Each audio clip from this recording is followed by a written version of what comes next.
Hello, everyone. This is Suzanne Knabe-Nicole from Police Science Doctor with your weekly dose of police science snippets. We are in a heat wave here in the UK, and we feel very sorry for ourselves, especially me. I don't like the heat, and I think it's up to 33 degrees today. So I'm going to try and keep this brief because whatever you do in this weather, you just get sweaty and exhausted, and I'm not enjoying it. It's supposed to get cooler from tomorrow, but this is not a weather service. So the snippets we've got for today are, the first one is friendships and firearms use. Officers tend to adopt similar levels of firearms use to that of their workplace friends, even when accounting for individual characteristics and situational variables. These findings indicate that firearm behavior is shaped not only by personal attributes and work environments, but also by officers' friendships. The second snippet for today, probabilities over p-values. So for all your researchers out there, null hypothesis significance testing continues to dominate policing research, yet binary p-value thresholds offer little guidance for decision makers who must navigate operational, fiscal, and political uncertainty. So the p-value is the likelihood of the results of the research having been caused by accident, by random chance.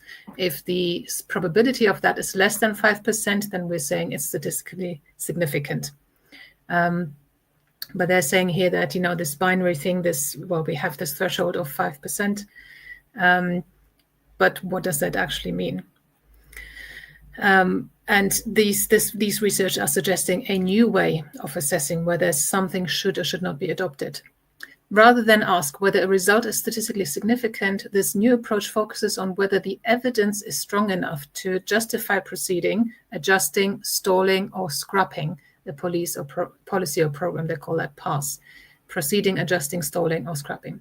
The framework produces clear, actionable guidance that moves beyond yes or no significance tests and towards probability-informed decisions that reflect the realities of contemporary police leadership. This article is actually open access. Now, it's quite interesting because you could very well say that there's less than a 5% chance. Or maybe the probability, the p-value was slightly more than the 5%, and 5.1. Does that mean that you shouldn't be implementing this? So an interesting suggestion there, and you can read the entire article. Just click on the link in the email I sent you today. If you didn't get the email, you should join the email list, and then you will get these emails with the links to the original research. Go to policesciencedoctor.com and enter your details into the form that pops up. If it doesn't pop up, scroll to the bottom of each page, is there. And the third and last snippet for today is prison visitation and mortality.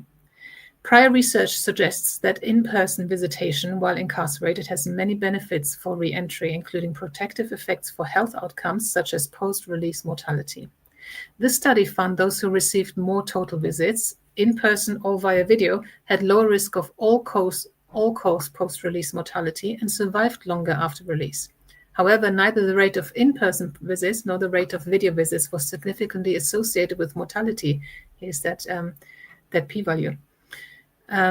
When examined separately. It could be that receiving multiple times of visits from the same friends and family members could be especially meaningful, making the combination of in-person and video visits more effective in strengthening relationships and thereby leading to better re-entry outcomes.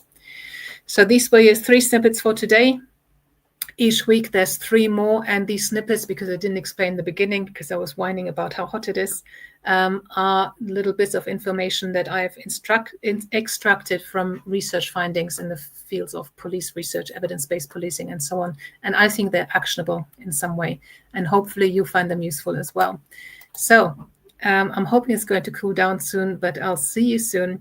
Thanks for listening. Take care and make good decisions. Bye-bye. Thank you for watching. I hope you found this content useful.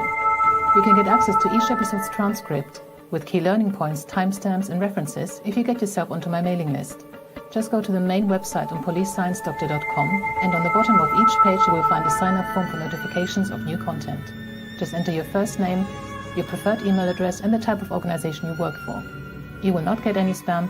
This is just for me to let you know about new content and for you to get access to all the transcripts.